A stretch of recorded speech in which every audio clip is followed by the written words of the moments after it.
Hello class. It is the end of our first instructional cycle or unit, and we are finishing 1,000 Wishes, the unit on origami, conception, and Japan. Your summative written responses today, so let's take a moment to look at that. So reviewing what you learned, in the content you learned about the characteristics of the developmental stage of conception, which is ages -9 to 0, where you are totally dependent upon the biological mother. All of your development depends upon her health and well-being.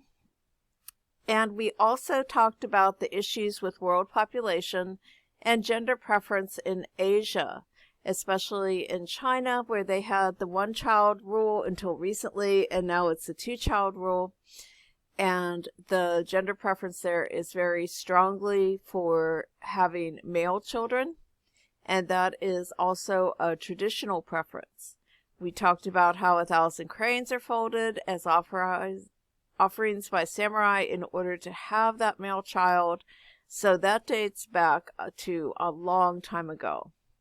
Sadako, zooming ahead, post-World War II, remember, she was affected by the atomic bomb at Hiroshima. She was 2 or 3 at the time and developed leukemia when she was a young girl. She tried to fold 1,000 cranes in order to be healed, and the knowledge of her story helped to change the meaning of the crane from fertility and health, the traditional meaning, to world peace and nuclear disarmament. With the context section, we learned what Japan was like during the Edo period and the traditional roles of the shogun, who was the military leader, the daimyo, who was one of the people under the shoguns, sort of like governors of states, geishas, which were entertainers, and samurai, who were the warriors that were loyal to the daimyo and the shogun. We learned about the samurai code of ethics and their art forms, and how they had to travel with their daimyo every other year to the shogun to be tested in martial arts and knowledge, and also to demonstrate that they had a aesthetic art form, of which origami was one of them. And then we also learned about modern origami and origami seki and how it's used for engineering, space technology, medicine, and architecture. For the studio part, you learned how to fold the basic forms of the cup, the organ, and the crane, and then you learned how to read origami directions and independently create simple and complex forms, and you did very well with that. We've had all sorts of things. We've had swans and dragons and elephants and pinwheels and boxes and crowns and lots of cool stuff. You learned how to create a modular form, and you should have completed and posted your summative studio assignment by now. It was scheduled to be turned in yesterday, so make sure that that is up there. So your summative written response is where you test your knowledge, what you know. Your studio response tested what you can do. So for the written response, this is the format that you use. You're writing in a Google document. Please use the default font color and size. Don't change the text. Don't change the color. Okay? Just leave it the way it is. Write it in paragraphs. Remember, paragraphs are 5+ sentences. So you start with the topic sentence. You have 3 supporting sentences and then a conclusion. Make sure to check your spelling and grammar.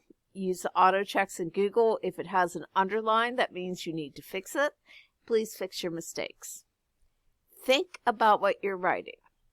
Answer the prompts and kind of organize in your mind, or if you want to do a formal organization like they teach you in English, that's fine.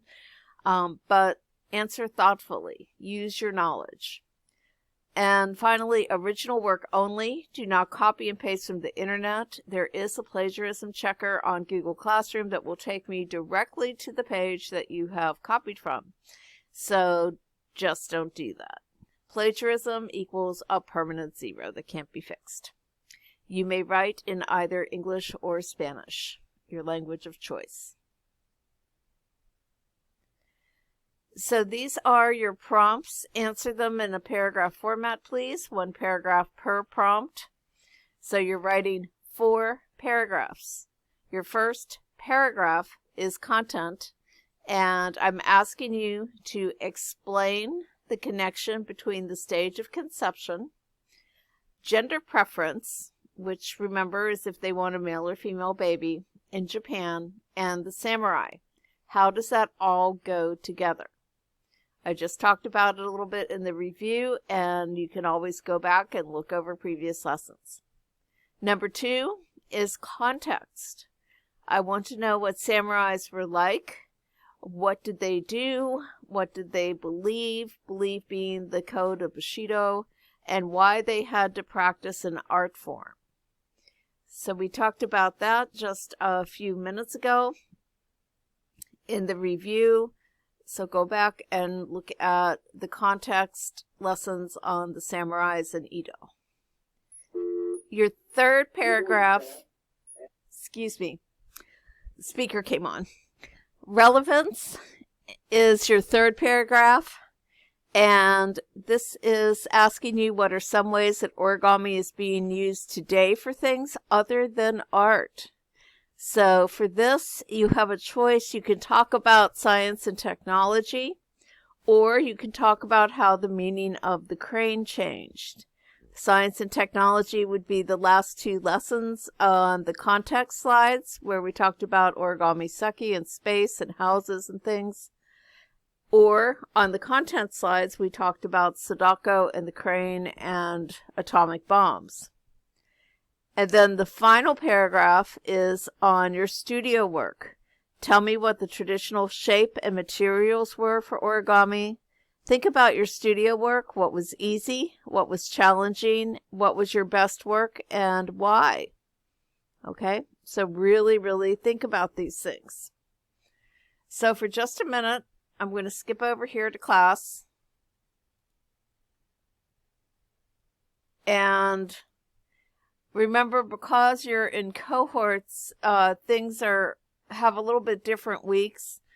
But when you're looking back, remember that the origami lessons started on week 3, which was the 19th of January.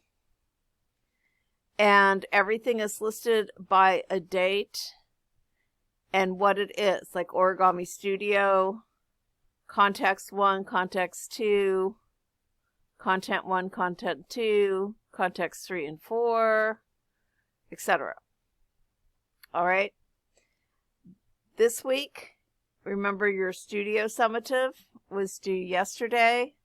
The writing you have today, and you can finish it tomorrow. All of your origami work needs to be completed by tomorrow, no later than Monday of next week. That's all of the work for the unit, week 3 through week 6, plus the summatives. Today, later, I will also have the introduction up for our next unit, Catching Dreams, and a form that's very important to fill out because it will have your material preferences on it, so I can get your materials sorted out for you. All right, if you have any questions, let me know.